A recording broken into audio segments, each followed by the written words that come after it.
It was in this very spot that rocks came at my group that I was touring.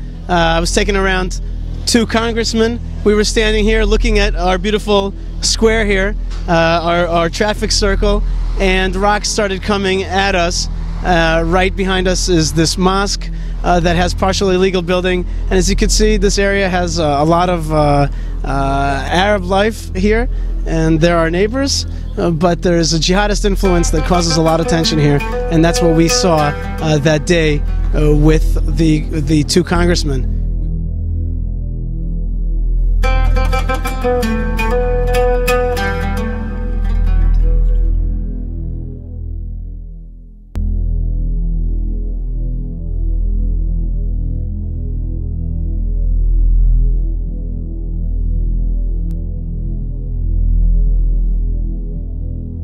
We finally went outside, somebody threw a rock.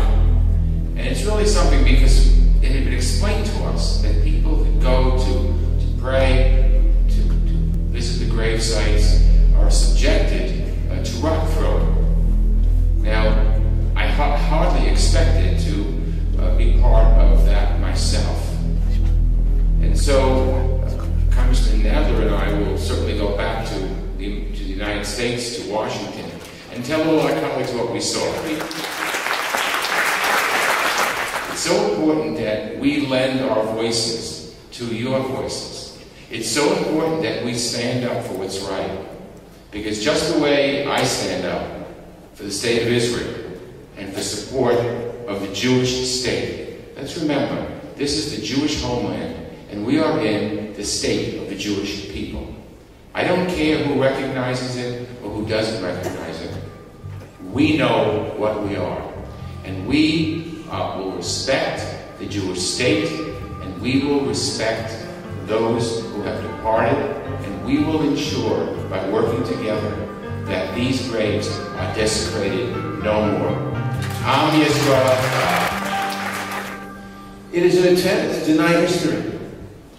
To deny history for a very political goal, namely to destroy the Jewish claim to Eretz Israel, to propagate the great lie that this is not a Jewish area, that this is not the original Jewish homeland, that we did not originate here, and that this land is not suffused with Jewish history, Jewish memory, and Jewish blood.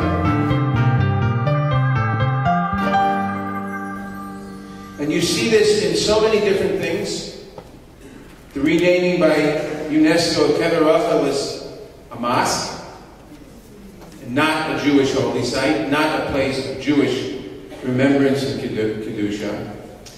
You see it in what I've always considered a great sin, namely permitting the Waqf to desecrate the Beit HaMikdash, to destroy the remains of the Beit HaMikdash, and to put many of the holy objects in a garbage dump, which people then go through to locate what they can, as fragments, rather than perhaps as wholes.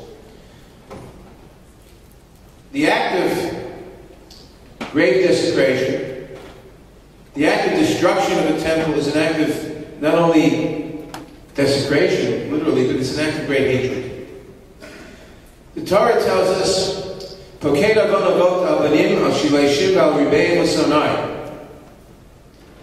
Visit the sins of the fathers and the sons unto the 3rd and 4th generation, to those that hate me.